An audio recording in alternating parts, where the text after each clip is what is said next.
Hello and welcome to economics on the move. आज economics on the move पे हम एक और डिस्कशन लेके आपके साथ आए हैं। अभी मई में एक रिपोर्ट आई कि मार्च में जो इंडस्ट्रियल प्रोडक्शन है वो तकरीबन 22% ग्रो किया है।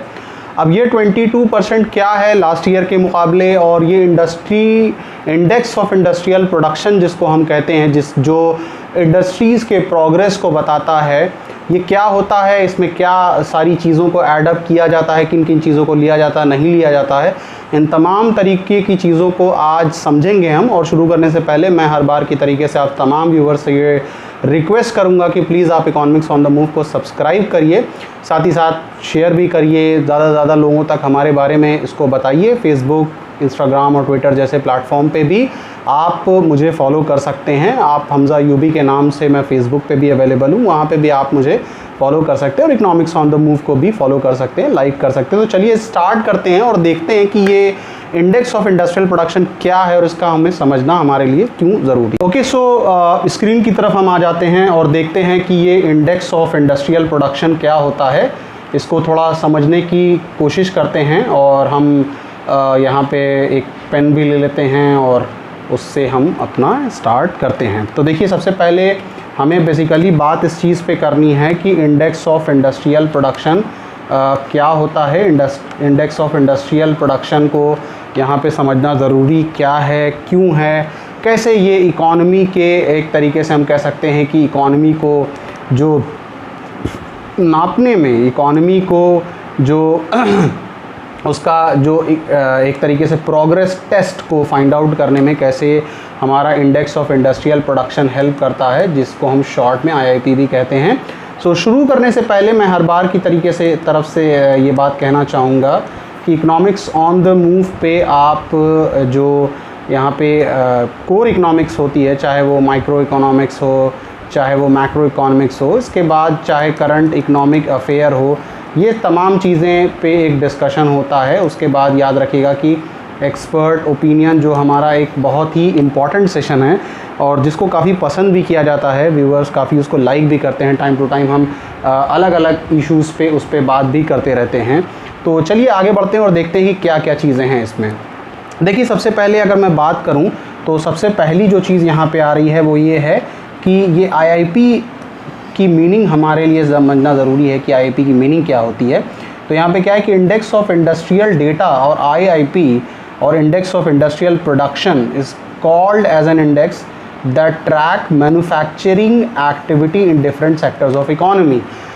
IIP की जब हम बात करते हैं तो जितने भी अलग अलग सेक्टर्स होते हैं, चाहे वो ऑटोमोबाइल सेक्टर हो, इसके अलावा भी अलग अलग इलेक्ट्रिसिटी मैन्युफैक्चरिंग सेक्टर हो, कोल की बात कर लें, ये तमाम सेक्टर पे ये बात करता है, तमाम सेक्टर को ट्रेस आउट करने की कोशिश करता है, तमाम सेक्टर को ये समझता है कि किसमें क्या हालात चल रहे हैं और उसके हिसाब से वो बात करता है। The IIP number measures the industrial production for the period under a review, usually a month against a reference period. अब देखिए, यहाँ पे अगर हम IIP पे बात करें तो IIP नॉर्मली जो होता है, यानी इंडेक्स ऑफ इंडस्ट्रियल प्रोडक्शन का जो डेटा होता है, वो यहाँ पे ये बात साफ बता रहा है कि ये मंथली बेसिस पे भी आता है और जिसके बेसिस पे हम बता पाते हैं कि इकॉनमी के अंदर प्रोडक्शन कितना हो रहा है, कितने सामान बन रहे हैं। बस उसको मोटे मोटे अंदाज में आप ये समझ लीजिए, यानी कितने सामान बन रहे हैं, यानी कितना हम कह सकते हैं कि सोप का मैन्युफैक्चरिंग हो रहा है, कितनी गाड़ियाँ बन रही, कितनी बाकी चीज़ें जो हैं यहाँ पे हो रहे हैं। तो IIP is a economic indicator of the manufacturing sectors of the economy. यानी ये जो IIP क्या होती है हमारी, ये एक बहुत ही की कंपोनेंट होता है, जिस की कंपोनेंट के थ्रू हम ये बता सकते हैं कि what is the situation right now going into the market. यानी ये जो मैन्युफैक्चरिंग सेक्टर है उसका एक बहुत इम्पॉर्टेंट कंपोनेंट माना जाता है कि मैन्युफैक्चरिंग सेक्टर को अगर आपको समझना है कि मैन्युफैक्चरिंग सेक्टर क्या चल रहा है, कैसे उसके हालात है, तो IIP के थ्रू आप समझ सकते हो। अब यहाँ पे अगर हम बात करें कि IIP का जो ये इंडेक्स है, इसमें क्या क्या चीज़ें होती हैं, इसमें क्या क्या हमारे कंपोनेंट्स होते हैं, तो यहाँ पे देखिए क्या है कि माइनिंग, मैन्युफैक्चरिंग एंड इलेक्ट्रिसिटी, यानी ये तीन चीज़ें हैं। एक तो माइनिंग होती है, जैसे कोल माइन वगैरह की हम बात करें, मैन्युफैक्चरिंग फैक्ट्रियों की बात करें जहाँ पे भी कोई प्रोडक्शन हो रहा है, तीसरा इलेक्ट्रिसिटी जनरेशन की भी बात हो रही है कि इन तीनों चीज़ों पे होता है कि ये तीनों चीज़ें जो हैं ये तीनों चीज़ें they are the broad sector in which IIP constituents fall, यानी ये तीन वो कंपोनेंट्स होते हैं जिसके थ्रू देख के बताया जाता है कि अर्थव्यवस्था में कामकाज कितना हो रहा है। रिलेटिव वेट अगर हम देखें तो मैन्युफैक्चरिंग को तकरीबन 77% वेट दिया जाता है, माइनिंग को तकरीबन 15% और लास्ट में इलेक्ट्रिसिटी को तकरीबन 8% ये वेटेज दिया जाता है। और इस वेटेज के बुनियाद पे ये फाइंड आउट किया जाता है कि देश के अंदर क्या कामकाज चल रहा है। उसके बाद अगर हम बात करें तो यहाँ पे क्या है, electricity, crude oil, coal, cement, steel, refinery, natural gas, fertilizers are the 8 core industry that comprises about 40% of weight of item included in the IIP। यानी IIP में ये जो 100% आइटम इंक्लूड करने के बाद आप IIP जो बताते हो उसमें 40% क्या क्या कंपोनेंट होता है।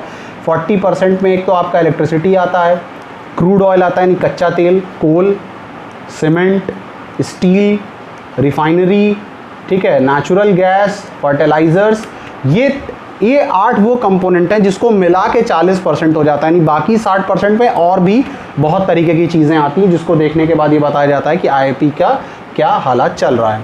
अब यहाँ पे अगर हम बास्केट ऑफ प्रोडक्ट्स पे बात कर लें कि यहाँ पे जो आईआईपी है इसको प्राइमरी, सेकेंडरी और टर्शरी में हमने डिवाइड कर रखा है। तो प्राइमरी में क्या आ जाता है, प्राइमरी कंसिस्ट ऑफ माइनिंग। अब सब प्राइमरी में क्या क्या आ जाएगा भाई, माइनिंग आ जाएगा, इलेक्ट्रिसिटी आ जाएगा, फ्यूल आ जाएगा, फर्टिलाइज़र्स आ जाएगा, ये तमाम तरीके की चीज़ें आ जाएंगी। यहाँ पे कैपिटल गुड भी होता है। कैपिटल गुड मतलब आप कॉमर्स या फिर इकोनॉमिक्स या फिर नॉन इकोनॉमिक्स स्टूडेंट भी जानते होंगे कि कैपिटल गुड वो गुड होता है जिससे कोई और चीज़ मैन्युफैक्चर की जा सकती है, जैसे मान लीजिए कि मशीनरी। उसके बाद इंटरमीडिएट गुड वो गुड होते हैं जिसकी मदद से कुछ और सामान बनाया जाए, यानी जो बीच में फॉल होते हैं, ठीक है। तो जैसे मान लीजिए कि यार्न्स हैं, केमिकल है, सेमी फिनिश स्टील आइटम है। इसमें इंफ्रास्ट्रक्चर गुड भी होता है, जैसे मान लीजिए पेंट है, सीमेंट है, केबल है, टाइल्स है, rail material. Consumer durable good की अगर हम बात करें तो वो सामान जो कि नॉर्मली कंज्यूमर कंज्यूम करते हैं, जैसे कि मान लीजिए कपड़े हो गए, टेलीफोन हो गया, गाड़ियाँ हो गई। कंज्यूमर नॉन ड्यूरेबल आइटम्स में जैसे मान लीजिए कि फूड आइटम्स हैं, मेडिसिन है, टॉयलेटरीज़ हैं, इन तमाम तरीके की चीज़ें जो होती हैं ये भी बास्केट ऑफ गुड में फॉल होती है। उसके बाद देखिए अगर हम अगला जो डिस्कशन करें, यानी इससे तो आपको एक आइडिया लग गया होगा कि जब हम इंडेक्स ऑफ इंडस्ट्रियल प्रोडक्शन की बात करते हैं तो इंडेक्स ऑफ इंडस्ट्रियल प्रोडक्शन के ही थ्रू हम ये बता पाते हैं कि असल में देश में काम काज कितना हो रहा है। यानी अगर ज़्यादा सामान बन रहा है दैट मीन ज़्यादा काम काज हो रहा है, ज़्यादा देर तक फैक्ट्रियाँ रन कर रही हैं, इसका मतलब कि ज़्यादा मज़दूरों की खपत हो रही है।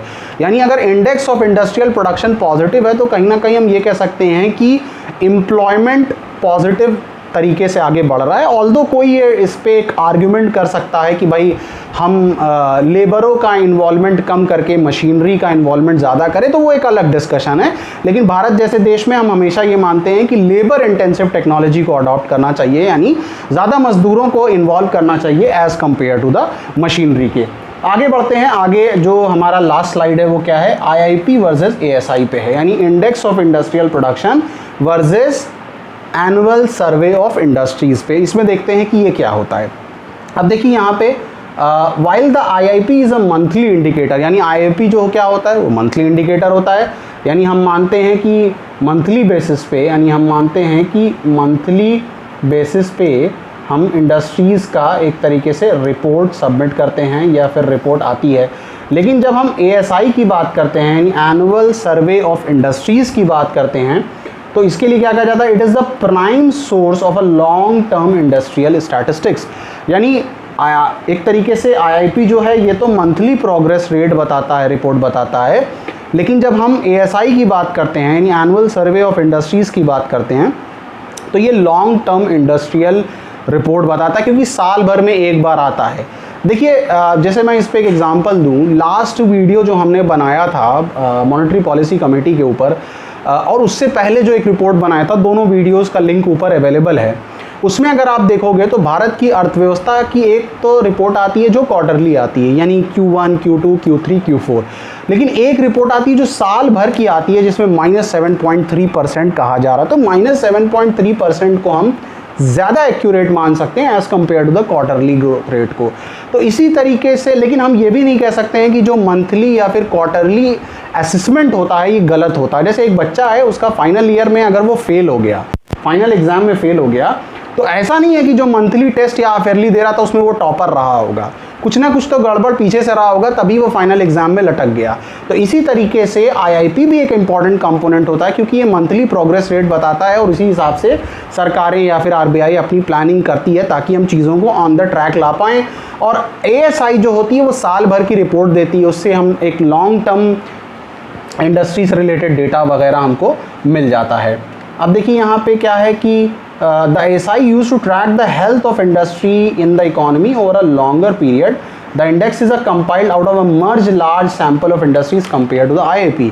यानी जब हम बात करते हैं ASI की तो ऑब्वियस सी बात है कि साल भर का डेटा हमको प्रोवाइड करना है, तो हमारे पास काफ़ी लंबा चौड़ा इन्फॉर्मेशन होती है एज़ कम्पेयर टू IIP यानी इंडेक्स ऑफ इंडस्ट्रियल प्रोडक्शन, जो कि मंथली बेसिस पे है। वहाँ पे बहुत सारी ऐसी इंडस्ट्रीज़ हैं जिसका रिकॉर्ड तो हमारे पास नहीं रहता है, लेकिन फिर भी हम ये मान के चलते हैं कि अगर ये इंडस्ट्रीज़ इस तरीके से काम कर रही हैं तो बाकी इंडस्ट्रीज़ जो हैं वो भी समवॉट इसी के आसपास होंगी। लेकिन ASI जो होता है वो पूरे साल भर का लेखा जोखा हमारे पास रखता है।